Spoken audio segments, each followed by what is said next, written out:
is about the dance lines. The bone of people is the deadline. Stab the deck in my back. Love on the bone. Métamorphose, c'est un peu ce processus où tout est bouleversé, mais finalement rien ne change paradoxalement. Ce projet est né des projets précédents, de nos voyages à Hiroshima, de nos voyages à Sangatte, où on a rencontré comme ça, tout au long de nos 12 années de collaboration, des gens qui vivent en marge. Et aujourd'hui, on a voulu le traiter de manière assez différente d'un traitement purement journalistique, mais d'une manière plus artistique.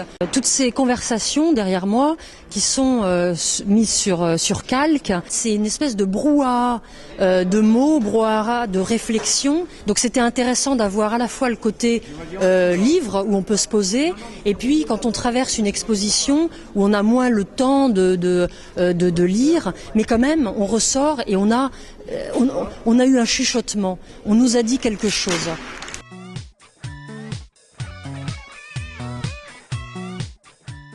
Notre point de vue, c'est de montrer qu'il y a des bouleversements, mais que les choses se répètent et que rien ne change si ce n'est notre actualité.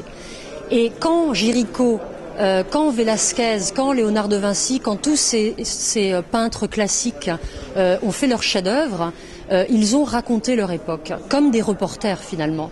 Géricault, qu'est-ce qu'il racontait quand il a peint son radeau? Il racontait l'esclavagisme. Sur ce radeau, il y avait des esclaves qui cherchaient aussi leur liberté. Et nous, aujourd'hui, on a repris le même radeau, mais les gens ont changé. Les gens sont des réfugiés en l'an 2000 qui vont traverser les mers au risque de leur vie. Là, on est devant la liberté inspirée de Delacroix, qu'on a appelé, nous, la liberté dévoilée. Ce qui est intéressant, c'est qu'à l'époque de Delacroix, la révolutionnaire était à demi nue, et aujourd'hui, elle se bat justement pour pouvoir montrer son visage.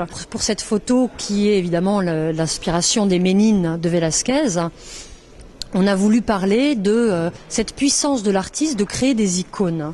Et aujourd'hui, l'icône moderne, c'est évidemment Marilyn Monroe. Mais non pas la femme, non pas l'actrice, mais la Marilyn Monroe de Andy Warhol. Et donc notre Marilyn Monroe est une femme qui a 80 ans, qui est complètement refaite, exactement comme ses servantes, qui viennent lui apporter toutes les piqûres de botox nécessaires pour rester jeune.